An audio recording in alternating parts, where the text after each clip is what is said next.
അസ്സലാമു അലൈക്കും വറഹ്മത്തുള്ളാഹി വബറകാതുഹു. പ്രിയപ്പെട്ട സഹോദരന്മാർ, അൽഹംദുലില്ലാഹി റബ്ബിൽ ആലമീൻ, അസ്സലാത്തു വസ്സലാമു അലാ റസൂലിക സയ്യിദുൽ അഫ്ളൽ മുർസലീൻ വഅലാ ആലിഹി വസഹ്ബിഹി അജ്മഈൻ. അമ്മാ ബഅദ്.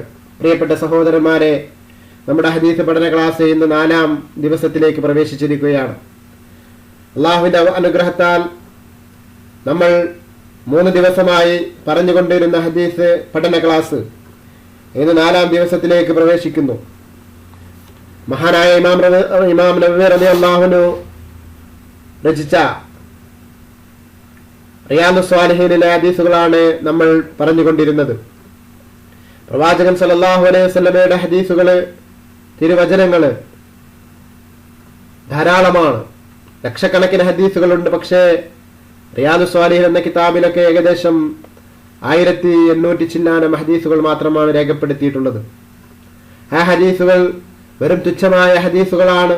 ലക്ഷക്കണക്കിന് ഹദീസുകൾക്കിടയിൽ വെറും 1800 ഹദീസുകൾ മാത്രമാണ് ഈ ഒരു ഉദ്യമം കൊണ്ട് നമുക്ക് മനസ്സിലാക്കാൻ സാധിക്കുക എന്ന് നമുക്കറിയാം.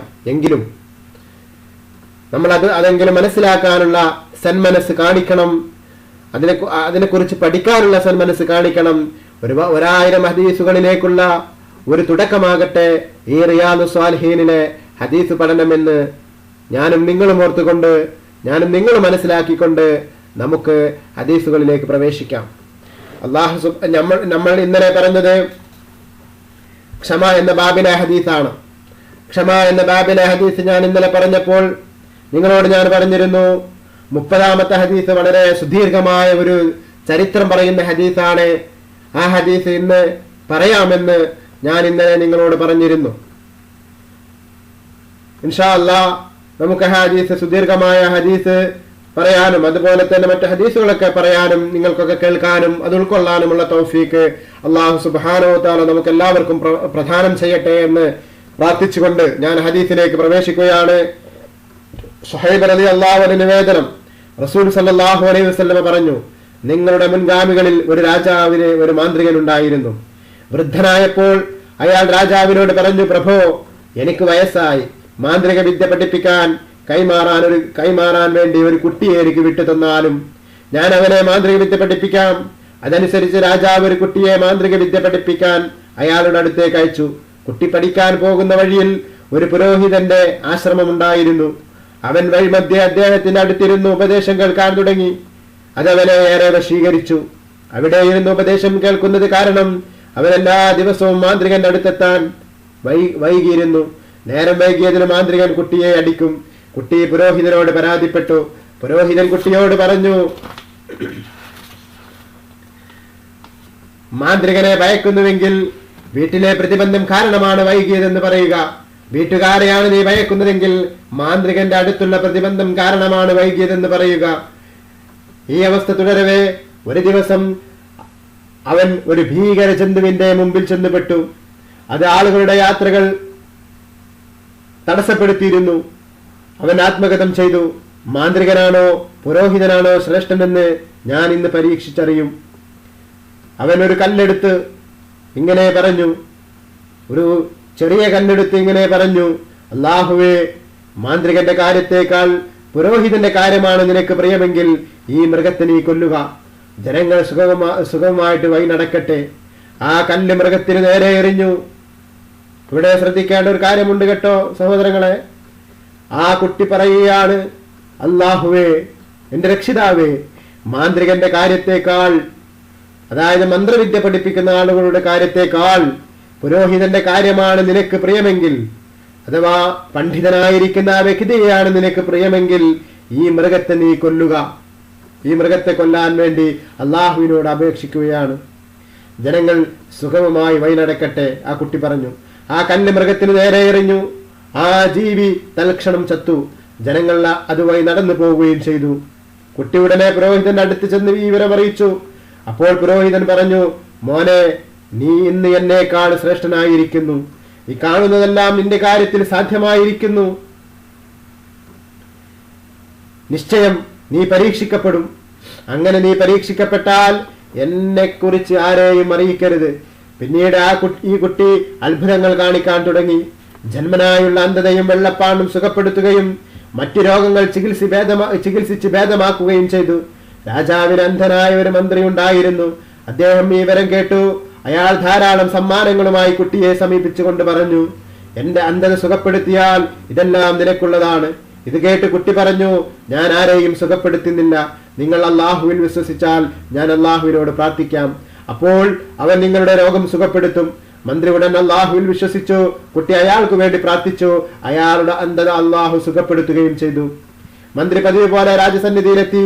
രാജാവിനെ സമീപത്തിരുന്ന് മന്ത്രിക്കു കാഴ്ച തിരിച്ചു കിട്ടിയതറിഞ്ഞപ്പോൾ രാജാവ് ചോദിച്ചു. മന്ത്രിക്ക് കാഴ്ച കിട്ടിയത് തിരിച്ചറിഞ്ഞപ്പോൾ രാജാവ് ചോദിച്ചു, ആരാണ് നിന്റെ കാഴ്ച ശക്തി തിരിച്ചു നൽകിയത്? എന്റെ നാഥൻ എന്നായിരുന്നു മന്ത്രിയുടെ മറുപടി. അപ്പോൾ രാജാവ് ചോദിച്ചു, ഞാനല്ലാതെ മറ്റൊരു നാഥൻ നിനക്കുണ്ടോ? മന്ത്രി പറഞ്ഞു, അതെ, എന്റെയും നിങ്ങളുടെയും നാഥൻ അല്ലാഹു ആണ്. ഇത് കേട്ട രാജാവ് കോപാകുലനായി. അയാൾ മന്ത്രിയെ കഠിനമായി ശിക്ഷക്ക് വിധേയമാക്കി. തന്റെ മനംമാറ്റത്തിന് കാരണക്കാരനായ കുട്ടിയെ കുറിച്ച് വിവരം നൽകുന്നത് വരെ അയാളെ മർദ്ദിച്ചു കൊണ്ടിരുന്നു. ഉടൻ കുട്ടിയെ രാജസന്നിധിയിൽ കൊണ്ടുവന്നു.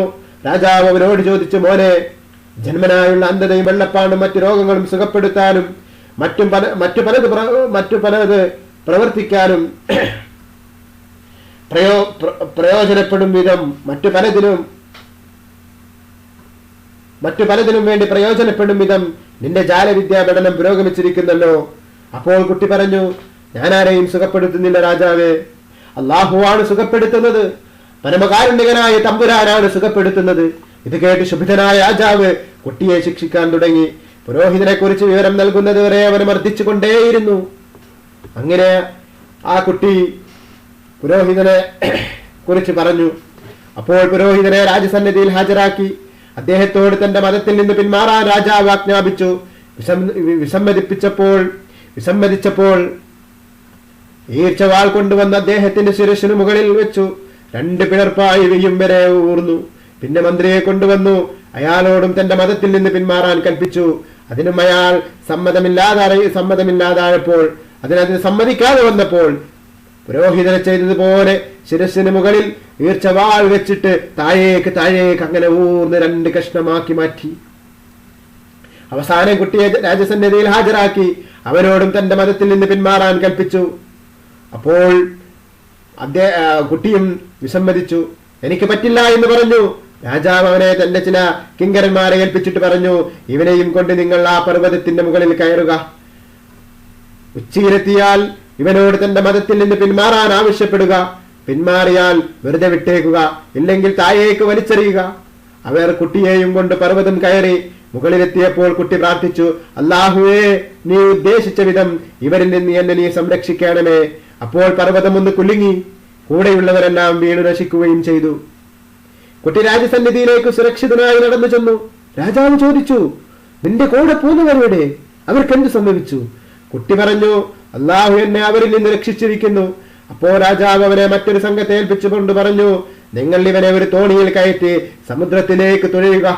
അവിടെ എത്തിയിട്ടും ഇവൻ തന്റെ മതത്തിൽ നിന്ന് പിന്മാറുന്നില്ലെങ്കിൽ കടലിൽ എറിയുക. രാജകൽപ്പന അനുസരിച്ച് അവർ അവനെയും കൊണ്ടുപോയി. സമുദ്രത്തിന്റെ മധ്യത്തിലെത്തിയപ്പോൾ അവൻ പ്രാർത്ഥിച്ചു, അല്ലാഹുവേ, നീ ഉദ്ദേശിച്ച വിധത്തിൽ എന്നെ ഇവരിൽ നിന്നും രക്ഷിക്കണമേ. പെട്ടെന്ന് തോണി മറിഞ്ഞു. കൂടെയുള്ളവരെല്ലാം മുങ്ങി നശിച്ചു. കുട്ടി സുരക്ഷിതനായി രാജസന്നിധിയിലെത്തി.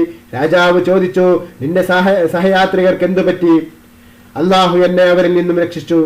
കുട്ടി പറഞ്ഞു, അവരുടെ പ്രവർത്തന ഫലം അനുഭവിച്ചു എന്നായിരുന്നു കുട്ടിയുടെ പ്രതികരണം. ശേഷം കുട്ടി രാജാവിനോട് പറഞ്ഞു, ഞാൻ നിർദ്ദേശിക്കും പ്രകാരം പ്രവർത്തിച്ചാലല്ലാതെ താങ്കൾക്ക് എന്നെ ഒരു ചുക്കും ചെയ്യാൻ സാധിക്കില്ല, താങ്കൾക്ക് എന്നെ വധിക്കാൻ കഴിയില്ല. അപ്പോൾ രാജാവ് ചോദിച്ചു, എന്താണ് ആ നിർദ്ദേശം? പറയൂ. കുട്ടി പറഞ്ഞു, താങ്കൾ ജനങ്ങളെയെല്ലാം ഒരു മൈതാനത്ത് സമ്മേളിപ്പിക്കുക. എന്നെ അവിടെ ഒരു കഴുമരത്തിൽ ബന്ധിപ്പിക്കുക. എന്നിട്ട് എന്റെ ആവനായിൽ നിന്ന് ഒരു അമ്പെടുത്ത് വില്ലിന്റെ മധ്യത്തിൽ വെച്ച് ബിസ്മില്ലാഹി റബ്ബിൽ ഗുലാം, ഈ കുട്ടിയുടെ നാഥന്റെ നാമത്തിൽ എന്ന് പറഞ്ഞുകൊണ്ട് തൊടുത്തുവിടുക. ഇങ്ങനെ ചെയ്താലേ താങ്കൾക്ക് എന്നെ വധിക്കാൻ കഴിയൂ. ഉടൻ രാജാവ് ജനങ്ങളെ എല്ലാവരും മൈതാനത്ത് സമ്മേളിപ്പിച്ചു. കുട്ടിയെ കഴിമരത്തിൽ ബന്ധിച്ചു. പിന്നീട് കുട്ടിയുടെ ആവനായിൽ നിന്ന് ഒരു അസ്ത്രമെടുത്ത് വില്ല് വെച്ചു ബിസ്മില്ലാഹി റബ്ബിൽ ഗുലാം, കുട്ടിയുടെ നാഥനായ അല്ലാഹുവിന്റെ നാമത്തിൽ എന്ന് ഉച്ചരിച്ച് തൊടുത്തുവിട്ടു. അസ്ത്രം കുട്ടിയുടെ ചെന്നിയിൽ ചെന്ന് തറച്ചു. കുട്ടി തന്റെ കൈ ഉയർത്തി ചെന്നിയിൽ വെച്ച് അന്ത്യശ്വാസം വലിച്ചു.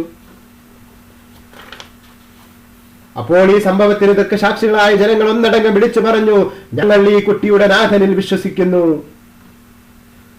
ഞങ്ങൾ ഈ കുട്ടിയുടെ നാഥനിൽ വിശ്വസിച്ചിരിക്കുന്നു.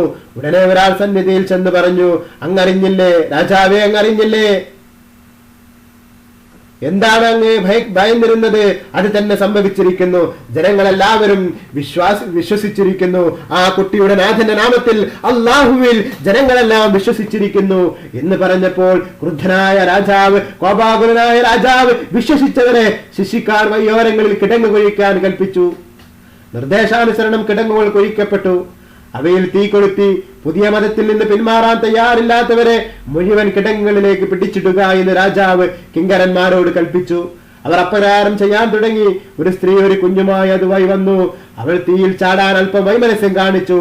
അപ്പോൾ ആ കുഞ്ഞ് അവളോട് പറഞ്ഞു, ഉമ്മ, ക്ഷമ കൈക്കൊള്ളുക, നിങ്ങൾ സത്യപാതയിൽ തന്നെയാണ്. തന്റെ കയ്യിലിരിക്കുന്ന കൊച്ചു കുഞ്ഞുണ്ടായതിന്റെ പേരിൽ ഒരു ചെറിയ വൈമനസ്യം ഈ കുട്ടിയെതിരെ കിടണ്ടല്ലോ എന്ന് വിചാരിച്ചിട്ട് ചെറിയൊരു വൈമനസ്യം ആ മഹദിയുടെ മനസ്സിലുണ്ടായപ്പോൾ കയ്യിലിരുന്ന പിഞ്ചുകുഞ്ഞ് സംസാരിച്ചുകൊണ്ട് പറഞ്ഞു, പിഞ്ചുകുഞ്ഞ് സംസാരിച്ചു. പിഞ്ചുകുഞ്ഞ് ഉമ്മയോട് മൊഴിഞ്ഞു, ഉമ്മ, ക്ഷമ കൈക്കൊള്ളുക, നിങ്ങൾ സത്യപാതയിൽ തന്നെയാണ്. മുസ്ലിം ഈ ഹദീസ് റിപ്പോർട്ട് ചെയ്യുന്നുണ്ട് 3005. മുസ്ലിം 3005 ആയിട്ട് ഈ ഹദീസ് റിപ്പോർട്ട് ചെയ്യുന്നുണ്ട്. ഈ ചരിത്രം ഒരുപാട് ആളുകൾ നമുക്കൊക്കെ പറഞ്ഞു തന്നിട്ടുണ്ടാകുമെന്നറിയാം. എങ്കിലും സഹോദരങ്ങളെ, ഒരു ഗഹനമായിരിക്കുന്ന ചരിത്രമാണ് പ്രവാചകൻ സല്ലല്ലാഹു അലൈഹി വസല്ലമ ഈ ഹദീസിലൂടെ ഉദ്ധരിക്കുന്നത്. ഇതിലൂടെ ഒരുപാട് കാര്യങ്ങൾ നമുക്ക് മനസ്സിലാക്കാൻ സാധിക്കുന്നതാണ്. ക്ഷമ എന്ന് പറയുന്നത് വളരെയേറെ പ്രാധാന്യമറിയിക്കുന്ന ഒന്നാണ്. ക്ഷമ നമ്മൾ വിശ്വാസത്തിന്റെ കാര്യത്തിലായാലും എന്ത് കാര്യത്തിലായാലും ക്ഷമ കൈക്കൊള്ളേണ്ട അവസ്ഥ, ക്ഷമ കൊള്ളേണ്ടതിന്റെ പ്രാധാന്യം നമുക്ക് എല്ലാ രീതിയിലും മനസ്സിലാക്കാൻ സാധിക്കുന്നതാണ്.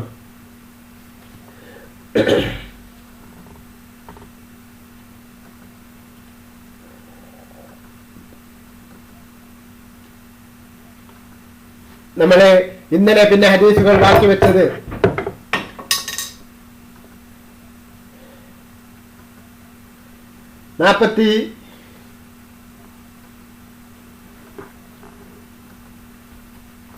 44-ാമത്തെ ഹദീസാണ് നമുക്ക് പറയാനുള്ളത്. നമുക്ക് 44-ാമത്തെ ഹദീസിലേക്ക് പ്രവേശിക്കാം. അനസ് റളിയല്ലാഹു അൻഹു നിവേദനം, അബൂ തൽഹ റളിയല്ലാഹു അൻഹുവിന്റെ ഒരു മകൻ രോഗിയായിരുന്നു. ഒരു ദിവസം അദ്ദേഹം പുറത്തു പോയ സമയത്ത് ഈ മകൻ മരണപ്പെട്ടു. അദ്ദേഹം തിരിച്ചു വീട്ടിലെത്തിയപ്പോൾ ഭാര്യയോട് ചോദിച്ചു, മോന്റെ അവസ്ഥ എങ്ങനെയുണ്ട്? കുട്ടിയുടെ മാതാവ് മുസ്ലിം റളിയല്ലാഹു അൻഹു പറഞ്ഞു, നേരത്തേതിനേക്കാൾ ശാന്തനാണവൻ. അവർ അദ്ദേഹത്തിന് അത്താഴം വിളമ്പി. അത് കഴിച്ച ശേഷം അദ്ദേഹം അവളോടൊപ്പം ശയിച്ചു. വേഴ്ചയിൽ നിന്ന് അദ്ദേഹം വിരമിച്ചപ്പോൾ അവൾ പറഞ്ഞു, അവനെ മറവ് ചെയ്യുക, നമ്മുടെ മോൻ മരണപ്പെട്ടിരിക്കുന്നു. മകനെ മറവ് ചെയ്തെങ്കിലും അബൂ തൽഹ റളിയല്ലാഹു അൻഹുവിന് വല്ലാത്ത പ്രയാസം തോന്നി. നേരം പുലർന്നപ്പോൾ അദ്ദേഹം റസൂൽ സല്ലല്ലാഹു അലൈഹി വസല്ലമയെ സമീപിച്ചു, സംഭവം വിവരിച്ചു. അപ്പോൾ നബി സല്ലല്ലാഹു അലൈഹി വസല്ലം ചോദിച്ചു, ഇന്നലെ രാത്രി നിങ്ങൾ ബന്ധപ്പെട്ടിരുന്നോ? അബൂ തൽഹ റളിയല്ലാഹു അൻഹു അതെ എന്ന് പറഞ്ഞപ്പോൾ നബി സല്ലല്ലാഹു അലൈഹി വസല്ലം അവർക്ക് വേണ്ടി പ്രാർത്ഥിച്ചു, അല്ലാഹുവേ, നീ ഇവർക്ക് ബർക്കത്ത് നൽകണമേ. അങ്ങനെ മുസ്ലിം റളിയല്ലാഹു അൻഹു ആ വേഴ്ചയിലെ ഗർഭത്തിൽ ഒരാൺകുട്ടിക്ക് ജന്മം നൽകി. അവർ പ്രസവിച്ച ഉടൻ അബൂ തൽഹയോട് അനസ് റളിയല്ലാഹു അൻഹുവിനോട് പറഞ്ഞു, നീ ഈ കുട്ടിയെ നബി സല്ലല്ലാഹു അലൈഹി വസല്ലമയുടെ സന്നിധിയിലേക്ക് കൊണ്ടുപോകുക. കുറച്ച് കാരക്കയും അദ്ദേഹം എന്നെ ഏൽപ്പിച്ചിരുന്നു. ഞാൻ കുട്ടിയെയും കൊണ്ട് തിരുസന്നിധിയിലെത്തിയപ്പോൾ അവിടുന്ന് ചോദിച്ചു, നീ വല്ലതും കൊണ്ടുവന്നിട്ടുണ്ടോ? ഞാൻ പറഞ്ഞു, അതേ, അല്പം കാരക്കയുണ്ട്. അപ്പോൾ നബി സല്ലല്ലാഹു അലൈഹി വസല്ലം അത് വാങ്ങി വായിലിട്ട് ചവച്ചു. പിന്നെ വായിൽ നിന്നെടുത്ത് കുട്ടിയുടെ വായിൽ വെച്ചു മധുരം നൽകി. അബ്ദുല്ല എന്ന് കുട്ടിക്ക് പേരിട്ടു. ബുഖാരി ഹദീസ് റിപ്പോർട്ട് ചെയ്യുന്നു 3135. മുസ്ലിം 2144 ഈ ഹദീസ് റിപ്പോർട്ട് ചെയ്യുന്നു. ബുഖാരിയുടെ മറ്റൊരു നിവേദനത്തിൽ ഇങ്ങനെ കാണാം, ഇബ്നു ഉയൈന പറഞ്ഞു, ഈ അബ്ദുള്ളയുടെ 9 സന്താനങ്ങൾ ഖുർആനിൽ അവഗാഹം നേടിയതായി ഞാൻ കണ്ടിട്ടുണ്ടെന്ന് അൻസാരിയായ ഒരാൾ പറഞ്ഞിട്ടുണ്ട്. മുസ്ലിമിന്റെ നിവേദനത്തിൽ ഈ സംഭവം വിവരിക്കുന്നത് ഇങ്ങനെ, അബൂ തൽഹ റളിയല്ലാഹു അൻഹുവിന് മുസ്ലിം റളിയല്ലാഹു അൻഹുവിന് ജനിച്ച ഒരു പുത്രൻ മരണപ്പെട്ടു. അപ്പോൾ മാതാവായ മുസ്ലിം റളിയല്ലാഹു അൻഹു തന്റെ കുടുംബാംഗങ്ങളോട് പറഞ്ഞു, നിങ്ങളാരും അബൂ തൽഹയോട് മകന്റെ അവസ്ഥ പറയരുത്. ഞാൻ തന്നെ യുക്തമായ രൂപത്തിൽ വിവരം അറിയിച്ചു കൊള്ളാം. അബൂ തൽഹാ റളിയല്ലാഹു അൻഹു വന്നപ്പോൾ അവർ അദ്ദേഹത്തിന് അത്താഴം വിളമ്പി. അദ്ദേഹം തിന്നുകയും കുടിക്കുകയും ചെയ്തു. പിന്നീട് അവർ പൂർവോപരി ഭംഗിയായി അണിഞ്ഞൊരുങ്ങി അദ്ദേഹത്തെ സമീപിച്ചു. അദ്ദേഹം അവരുമായി ബന്ധപ്പെട്ടു. വിശപ്പ് മാറുകയും സുഖഭോഗം നടത്തുകയും ചെയ്തു. സംതൃപ്തനായിരിക്കുന്ന തന്റെ ഭർത്താവെന്ന് ബോധ്യമായപ്പോൾ ഉമ്മു സുലൈം റളിയല്ലാഹു അൻഹ ചോദിച്ചു, അബൂ തൽഹ, ആരെങ്കിലും തങ്ങളുടെ വീട്ടുപകരണങ്ങൾ ഒരു വീട്ടുകാർക്ക് വായ്പ കൊടുത്താൽ ആ വായ്പ സാധനം തിരിച്ചാവശ്യപ്പെട്ടാൽ കൊടുക്കാതിരിക്കാൻ പറ്റുമോ? അബൂ തൽഹ റളിയല്ലാഹു അൻഹു ഇല്ല എന്ന് പറഞ്ഞപ്പോൾ ഉമ്മു സുലൈം റളിയല്ലാഹു അൻഹ പറഞ്ഞു, എങ്കിൽ താങ്കളുടെ മകന്റെ കാര്യത്തിൽ ക്ഷമിച്ചുകൊണ്ട് പ്രതിഫലം കാംക്ഷിക്കുക. അല്ലാഹു അവനെ തിരിച്ചു വാങ്ങിയിരിക്കുന്നു. ഇത് കേട്ടപ്പോൾ നീയുമായി ബന്ധപ്പെട്ട്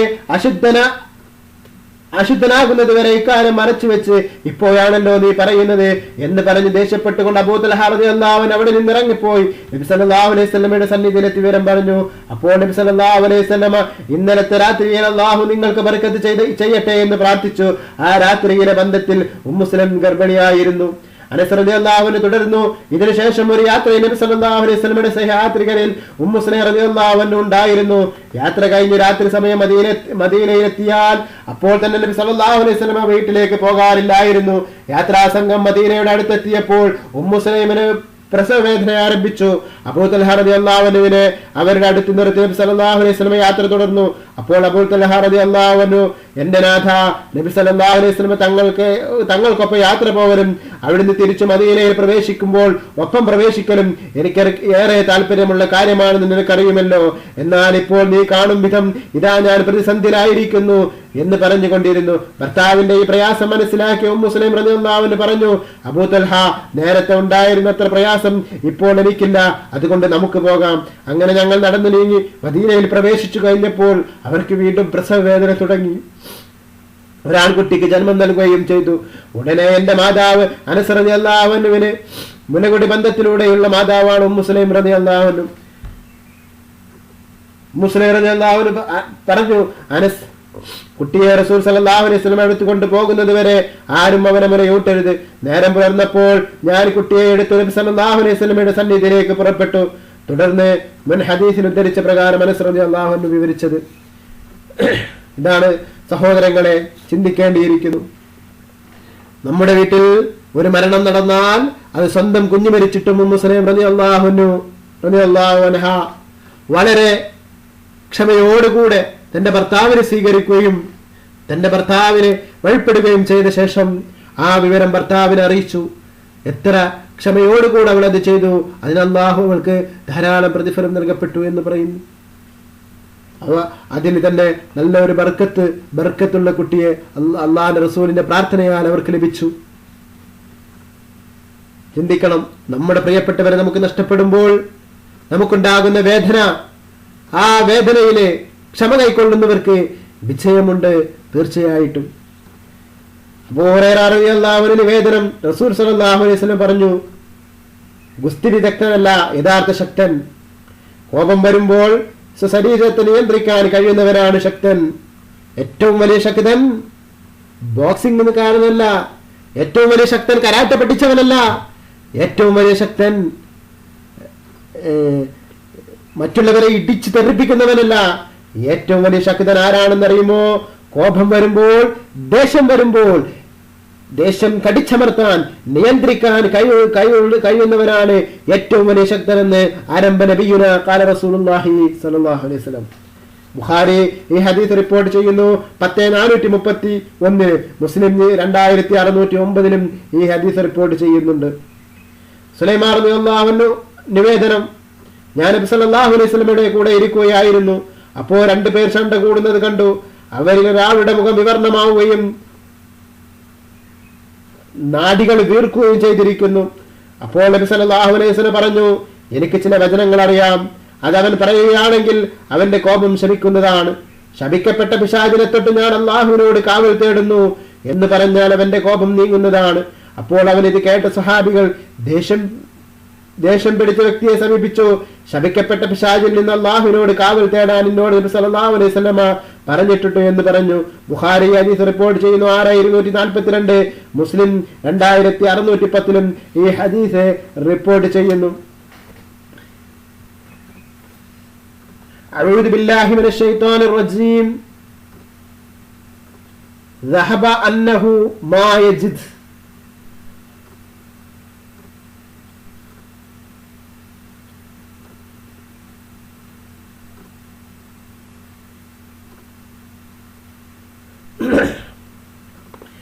അഊദു ബില്ലാഹി മിനശ് ശൈത്വാനിർ റജീം എന്ന് കോപം വരുമ്പോൾ നമ്മൾ പറയേണ്ടതാണ്.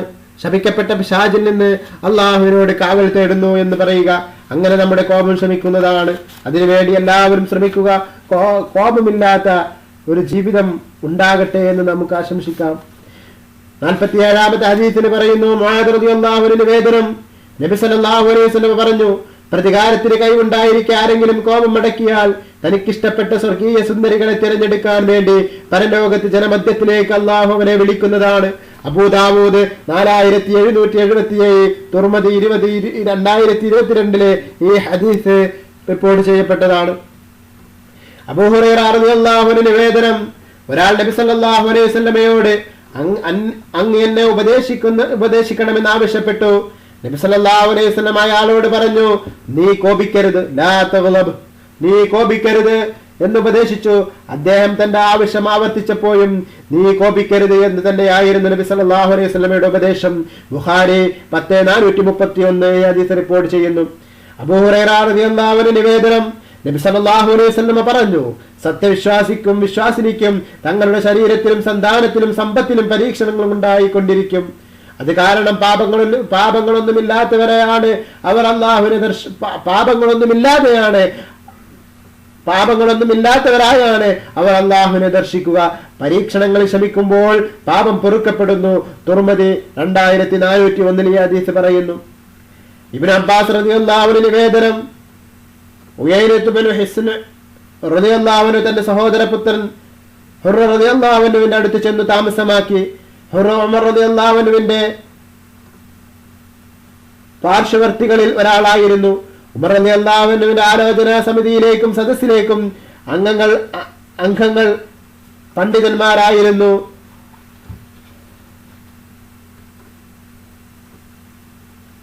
ഉമർ റളിയല്ലാഹു അൻഹുവിന്റെ ആലോചനാ സമിതിയിലെയും സദസ്സിലെയും അംഗങ്ങൾ വളരെയേറെ പണ്ഡിതന്മാരായിരിക്കുന്ന ആളുകളായിരുന്നു. ഉമർ റളിയല്ലാഹു അൻഹു ഒരു യുവ പണ്ഡിതനായിരുന്നു. യുവാക്കളായിരുന്നാലും മധ്യവയസ്കരായിരുന്നാലും പാണ്ഡിത്യമായിരുന്നു അവിടെ പരിഗണനീയം. ഉയൈന റളിയല്ലാഹു അൻഹുവിനോട് പറഞ്ഞു, സഹോദരപുത്ര, അമീറിന്റെ അടുത്ത് നിനക്ക് ഒരു പദവി ഉണ്ടല്ലോ, അതുകൊണ്ട് അദ്ദേഹത്തിന്റെ സന്നിധിയിൽ ചെല്ലാൻ എനിക്ക് ഒന്ന് അനുവാദം വാങ്ങിത്തരണം. അതനുസരിച്ച് ഹുർറ റളിയല്ലാഹു അൻഹു അനുവാദം ചോദിക്കുകയും ഉമർ റളിയല്ലാഹു അൻഹു നൽകുകയും ചെയ്തു.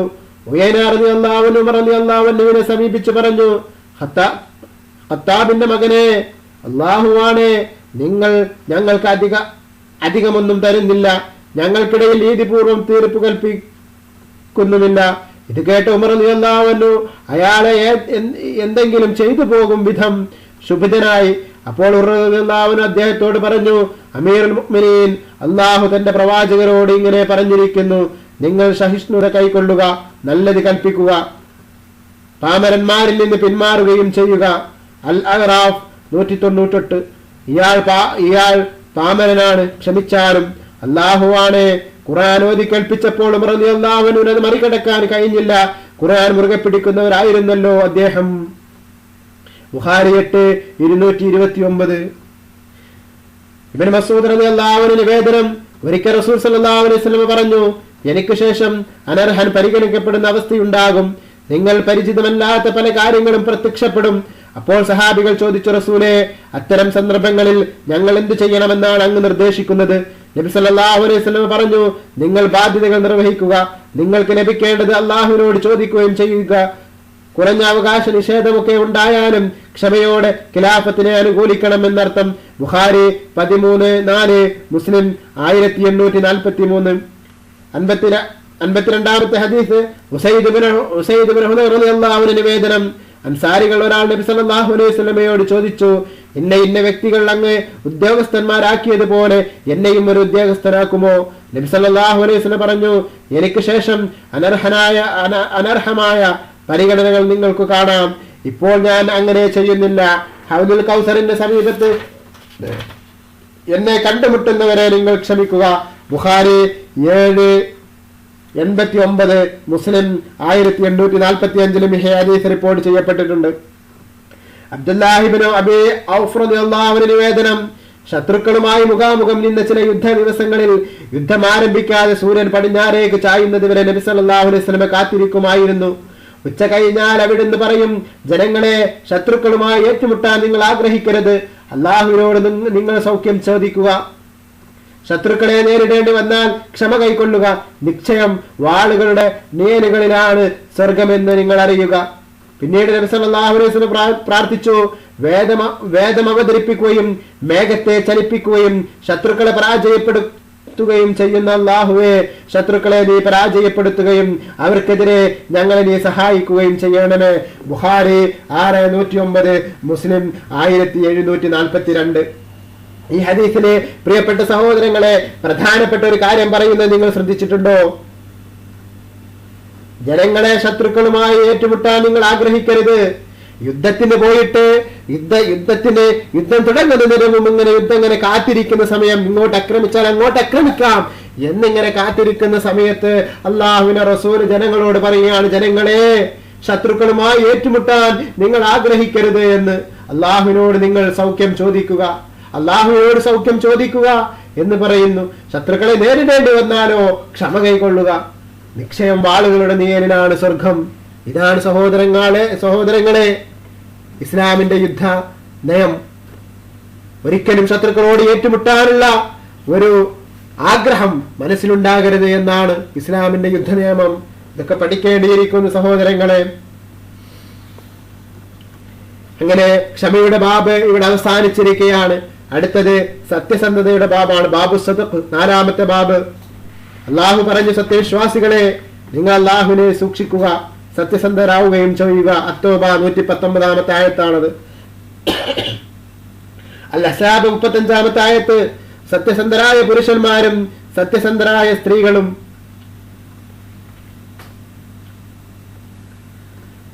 മുഹമ്മദിൽ 21, അവർ അള്ളാഹുവിനോട് സത്യസന്ധത പുലർത്തിയിരുന്നെങ്കിൽ, വിശ്വസിക്കുകയും അനുസരിക്കുകയും ചെയ്തിരുന്നെങ്കിൽ അത് അവർക്ക് ഗുണകരമായി തീരുമായിരുന്നു. മുഹമ്മദ് 21.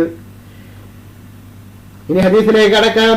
ഇബ്നു മസ്ഊദ് റളിയല്ലാഹു അൻഹു നിവേദനം, നബി സല്ലല്ലാഹു അലൈഹി വസല്ലം പറഞ്ഞു, സത്യസന്ധത നന്മയിലേക്ക് നയിക്കും, നന്മ സ്വർഗത്തിലേക്കും. സത്യസന്ധത ശീലമാക്കുന്ന വ്യക്തിയെ അല്ലാഹുവിങ്കൽ സിദ്ദീഖ്, വലിയ സത്യസന്ധൻ ആയി രേഖപ്പെടുത്തും. അസത്യം ദുർവൃത്തിയിലേക്ക് നയിക്കും, ദുർവൃത്തി നരകത്തിലേക്കും. കളവ് പറയാൻ ശീലമാക്കിയവനെ അള്ളാഹുവിന്റെ അടുക്കൽ കദ്ദാബ്, ധാരാളം കളവ് പറയുന്നവൻ ആയി രേഖപ്പെടുത്തും. ബുഖാരി 10,423, മുസ്ലിം 2607 ഈ ഹദീസ് റിപ്പോർട്ട് ചെയ്യപ്പെട്ടിരുന്നു. അനസ് ഇബ്നു അലി റളിയല്ലാഹു അൻഹു പറഞ്ഞു, സംശയമുള്ളത് വർജിച്ചു സംശയമില്ലാത്തതിനെ അവലംബിക്കുക. നിശ്ചയം സത്യസന്ധത മനസമാധാനമാണ്, കള്ളം പരിഭ്രമവുമാണ് എന്ന് നബി സല്ലല്ലാഹു അലൈഹി വസല്ലമയുടെ അടുത്ത് നിന്ന് ഞാൻ ഹൃദയസ്ഥമാക്കിയിട്ടുണ്ട്. തുർമദി 2520, നസായി 8327. അബൂ സുഫിയാൻ റളിയല്ലാഹു അൻഹു നിവേദനം, ഹിർഖൽ രാജാവിന്റെ കഥ വിവരിക്കുന്ന ദീർഘമായ ഹദീസിൽ അദ്ദേഹം പറഞ്ഞു, ഹിർഖൽ ചോദിച്ചു, അദ്ദേഹം നബി സല്ലല്ലാഹു അലൈഹി വസല്ലമ നിങ്ങളോട് എന്താണ് ആജ്ഞാപിക്കുന്നത്? അബൂ സുഫിയാൻ റളിയല്ലാഹു അൻഹു പറഞ്ഞു, നിങ്ങൾ അല്ലാഹുവിനെ മാത്രം ആരാധിക്കുക, അവരോട് യാതൊന്നിനെയും പങ്കു ചേർക്കരുത്, നിങ്ങളുടെ പിതാക്കൾ പറയുന്നത് നിങ്ങൾ വർജിക്കുക എന്ന് അദ്ദേഹം നിർദ്ദേശിക്കുകയും നിസ്കാരം, സത്യസന്ധത, പരിശുദ്ധി, കുടുംബബന്ധം എന്നിവ നിലനിർത്താൻ ഞങ്ങളോട് കൽപ്പിക്കുകയും ചെയ്യുന്നു. ബുഖാരി 1:30, മുസ്ലിം 1773 ഹദീസ് വന്നതാണ്. സഹൽ ഇബ്നു ഹുനൈഫ് റളിയല്ലാഹു അൻഹു നിവേദനം, ഇദ്ദേഹം ബദറിൽ പങ്കെടുത്ത സഹാബിയാണ്. നബി സല്ലല്ലാഹു അലൈഹി വസല്ലം പറഞ്ഞു, ആരെങ്കിലും സത്യസന്ധമായി അള്ളാഹുവിനോട് രക്തസാക്ഷിത്വം ചോദിച്ചാൽ, തന്റെ വിരപ്പിൽ കിടന്നു മരിച്ചാലും അള്ളാഹു അവന് രക്തസാക്ഷികളുടെ പദവി പ്രദാനം ചെയ്യുന്നതാണ്. മുസ്ലിം 1909 ഈ ഹദീസ് റിപ്പോർട്ട് 1909 ഹദീസ് വന്നിട്ടുണ്ട്. അബൂ ഹുറൈറ റളിയല്ലാഹു അൻഹു നിവേദനം, നബി സല്ലല്ലാഹു അലൈഹി വസല്ലം പറഞ്ഞു, ഒരു പ്രവാചകൻ യുദ്ധത്തിന് തയ്യാറെടുത്തപ്പോൾ തന്റെ ജനതയോട് പറഞ്ഞു, വിവാഹം കഴിച്ച് ഭാര്യയുമായി രമിക്കാൻ ആഗ്രഹമുണ്ടായിരിക്കെ ബന്ധപ്പെട്ടിട്ടില്ലാത്തവനും, വീട് നിർമ്മാണം ആരംഭിച്ച് പൂർത്തീകരിച്ചിട്ടില്ലാത്തവനും, ഗർഭമുള്ള ആടുകളെയോ ഒട്ടകങ്ങളെയോ വാങ്ങി അവയുടെ പ്രസവം പ്രതീക്ഷിച്ചിരിക്കുന്നവനും ഈ യുദ്ധത്തിന് എന്റെ കൂടെ വരേണ്ടതില്ല. അങ്ങനെ അവർ യുദ്ധത്തിന് പുറപ്പെട്ടു. അസ്ർ നിസ്കാരത്തിന്റെ സമയത്തോ അതിനോടടുത്ത സമയത്തോ ആണ് അവർ യുദ്ധക്കളത്തിനടുത്തെത്തിയത്. അപ്പോൾ അദ്ദേഹം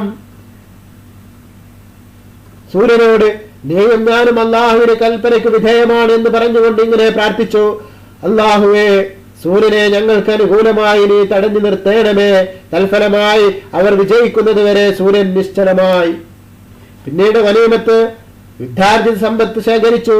പതിവ് പ്രകാരം ഗനീമത്ത് ദഹിപ്പിക്കാൻ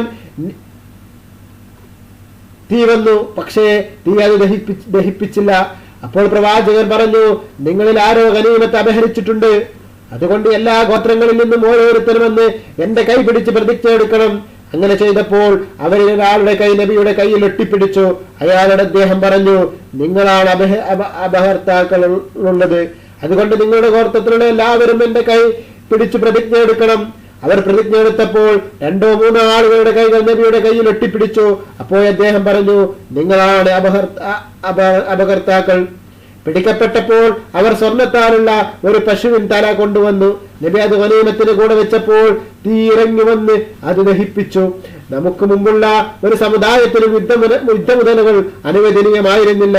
നമ്മുടെ ദൗർബല്യവും ബലഹീനതയും പരിഗണിച്ചാണ് നമുക്കിത് അല്ലാഹു അനുവദനീയമാക്കിയത്. ബുഖാരി 654, മുസ്ലിം 1747 ഈ ഹദീസ് വന്നിട്ടുണ്ട്. ഹക്കീം റളിയല്ലാഹു അൻഹു നിവേദനം: നബി സല്ലല്ലാഹു അലൈഹി വസല്ലം പറഞ്ഞു: ഇടപാടുകൾ നടത്തുന്നവർക്ക് തമ്മിൽ പിരിയുന്നതിന് മുമ്പ് ആ ഇടപാട് തള്ളാനും കൊള്ളാനും സ്വാതന്ത്ര്യമുണ്ട്. അവർ രണ്ടുപേരും സത്യം പറയുകയും ന്യൂനതയും മറ്റും വെളിപ്പെടുത്തുകയും ചെയ്താൽ വ്യാപാരത്തിൽ അഭിവൃദ്ധി ഉണ്ടാകും. രണ്ടുപേരും കളവ് പറയുകയും ന്യൂനതകൾ മറച്ചു വെക്കുകയും ചെയ്താൽ കച്ചവടത്തിൽ അഭിവൃദ്ധി നഷ്ടപ്പെടും. ബുഖാരി 4:275, മുസ്ലിം 1532. പ്രിയപ്പെട്ട സഹോദരങ്ങളെ, കച്ചവടം ചെയ്യുന്നവർക്ക്, ബിസിനസ് ചെയ്യുന്നവർക്ക് വളരെയേറെ പ്രാധാന്യമറിയിക്കുന്ന ഒരു ഹദീസാണിത്. നമ്മൾ നമ്മുടെ ബിസിനസ്സിലുള്ള ന്യൂനതകള്, വസ്തുവിലുള്ള ന്യൂനതകളൊക്കെ പറഞ്ഞിട്ട് കച്ചവടം നടത്തുകയാണെങ്കിൽ അതിൽ അഭിവൃദ്ധി വർദ്ധിക്കുമെന്നാണ് അല്ലാഹുവിന്റെ റസൂല് പഠിപ്പിച്ചിട്ടുള്ളത്. കളവ് പറയാത്ത പുണ്യപ്രവാചക പ്രഭു മുഹമ്മദ് മുസ്തഫ സല്ലല്ലാഹു അലൈഹി വസല്ലം പറയുന്നു: കച്ചവടങ്ങളില് നിങ്ങൾ ന്യൂനതകളെ മറച്ചു വെച്ചാൽ അതിൽ അഭിവൃദ്ധി ഉണ്ടാകില്ല, ബർക്കത്തുണ്ടാകില്ല. അതുകൊണ്ട് ന്യൂനതകൾ നിങ്ങൾ വെളിവാക്കണം. എന്ത് തന്നെയാണെങ്കിലും ആ ന്യൂനതകളെ പറഞ്ഞിട്ട് കച്ചവടം നടത്തിയാൽ അത് നിങ്ങൾക്ക് ഒരു പക്ഷേ ആദ്യം വരുന്നവർ വാങ്ങിയില്ല എന്ന് വിചാരിക്കാം, രണ്ടാമത് വരുന്നവനും വാങ്ങിയില്ല എന്ന് വിചാരിക്കാം, മൂന്നാമത് വരുന്നവൻ വാങ്ങും. പക്ഷേ മൂന്നാമത് വരുന്നവൻ വാങ്ങുമ്പോൾ അതിൽ നിങ്ങൾക്ക് അഭിവൃദ്ധി ഉണ്ടാകും. ആ കിട്ടുന്ന ലാഭത്തില് ആ ലാഭം അഭിവൃദ്ധിയുടെ ലാഭമാണ്. അതുകൊണ്ട് സഹോദരങ്ങളെ ചിന്തിക്കുക, കച്ചവടം നടത്തുന്നവരെ ചിന്തിക്കുക, കച്ചവടത്തിന് വേണ്ടിയിട്ട് ഉദ്ദേശിക്കുന്നവരെ ചിന്തിക്കുക. നിങ്ങൾ ഒരിക്കലും തന്നെ ജനങ്ങളെ പറ്റിച്ചുകൊണ്ട് കച്ചവടം നടത്തരുത്. ജനങ്ങൾക്ക് പൊള്ളമായ വാഗ്ദാനങ്ങൾ നൽകിക്കൊണ്ട്, ജനങ്ങൾക്ക് പൊള്ളയായ വാഗ്ദാനങ്ങൾ നൽകിക്കൊണ്ട്, അത് ഏത് വിധേനയാവട്ടെ, പരസ്യത്തിലൂടെയാവട്ടെ, നേരിട്ടാവട്ടെ, അല്ലാത്ത രീതിയിലാവട്ടെ, നിങ്ങൾ പൊള്ളയായ വാഗ്ദാനങ്ങൾ നൽകിക്കൊണ്ട്, ഇല്ലാത്ത കാര്യങ്ങൾ പറഞ്ഞുകൊണ്ട്, ജനങ്ങളെ വഞ്ചിച്ചുകൊണ്ട് കച്ചവടം നടത്തരുത്. നിങ്ങൾക്ക് നിങ്ങളുടെ സമ്പത്തിൽ അഭിവൃദ്ധി ഉണ്ടാകില്ല. ഒരു പക്ഷേ കാണാൻ അഭിവൃദ്ധി ഉണ്ടാകും, പക്ഷേ മനസമാധാനം ഉണ്ടാകില്ല സഹോദരങ്ങളെ. അതുകൊണ്ട് മനസമാധാനം ഉണ്ടാകില്ല. പണം ഒരു വഴിക്ക് വരുന്നു, മറ്റൊരു വഴിക്ക് പോയിക്കൊണ്ടേയിരിക്കുന്നു എന്ന ഒരവസ്ഥ നമുക്ക് പലപ്പോഴും കാണാൻ സാധിക്കുന്നുണ്ട്. പല കച്ചവട ആളുകളുടെയും ഇടയിൽ നമുക്ക് കാണാൻ സാധിക്കുന്നുണ്ട്. സഹോദരങ്ങളെ ചിന്തിക്കുക. അതിന്റെ പ്രധാനപ്പെട്ട കാരണം ഇത് തന്നെയാണ്. നിങ്ങൾ പറയുന്ന ന്യൂനതകൾ, ആ ന്യൂനതകളാണ് ഇതിന് കാരണം. നിങ്ങൾ ന്യൂനതകൾ മറച്ചു വെച്ചുകൊണ്ട് ജനങ്ങളുടെ ഇടയിൽ അത് ന്യൂനതകളില്ലാത്ത ന്യൂനതകൾ പറയാതെ ഇത് നല്ല സാധനമാണ്, ഇത് നമ്പർ 1 ആണ് എന്നൊക്കെ പറഞ്ഞുകൊണ്ട് വിൽപ്പന നടത്തുമ്പോൾ നിങ്ങൾക്കുണ്ടാകുന്ന അഭിവൃദ്ധി നഷ്ടപ്പെട്ടുകൊണ്ടിരിക്കുന്നു. അതുകൊണ്ട് നിങ്ങൾ ന്യൂനതകൾ പറഞ്ഞിട്ട് കച്ചവടം നടത്തുക. അങ്ങനെയാകുമ്പോൾ നിങ്ങൾക്ക് തീർച്ചയായിട്ടും അഭിവൃദ്ധി ഉണ്ടാകും. അല്ലാഹുവിന്റെ റസൂലാണ് പറയുന്നത്. സഹോദരങ്ങളെ ചിന്തിക്കുക. ഈ ഹദീസ് ബുഖാരി 4:275, മുസ്ലിം 1532 റിപ്പോർട്ട് ചെയ്തതാണ്. സഹോദരങ്ങളെ, അതുകൊണ്ട് നമ്മളെല്ലാവരും ചിന്തിക്കുക. നമുക്ക് ഇനി പറയാനുള്ളത് 5-ാമത്തെ അധ്യായമാണ്. ആ 5-ാമത്തെ അധ്യായം ഇൻഷാ അല്ലാഹ് നമുക്ക് നാളെ തുടങ്ങാം.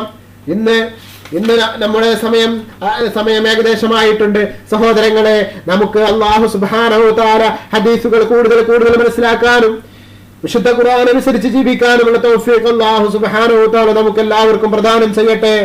നമ്മൾ ഈ പറയുന്നതും കേൾക്കുന്നതും അല്ലാഹു സുബ്ഹാനഹു വ തആല നമ്മിൽ നിന്ന് സ്വാലിഹായ അമലായി സ്വീകരിക്കുമാറാകട്ടെ. കൂടുതൽ കൂടുതൽ ദീനീ വിജ്ഞാനങ്ങൾ കരസ്ഥമാക്കാൻ എനിക്കും നിങ്ങൾക്കും അല്ലാഹു സുബ്ഹാനഹു വ തആല തൗഫീഖ് നൽകട്ടെ. ദീനനുസരിച്ച് പ്രവർത്തിക്കുന്ന മുത്തഖീങ്ങളായ സ്വാലിഹീങ്ങളായ ആളുകളിൽ അല്ലാഹു സുബ്ഹാനഹു വ തആല നമ്മെ എല്ലാവരെയും ഉൾപ്പെടുത്തുമാറാവട്ടെ. അല്ലാഹു സുബ്ഹാനഹു വ തആല അവന്റെ ഔദാര്യം കൊണ്ട് നമ്മളെല്ലാവരെയും നാളെ ജന്നാത്തുൽ ഫിർദൗസിൽ ഒരുമിച്ച് കൂട്ടുമാറാകട്ടെ.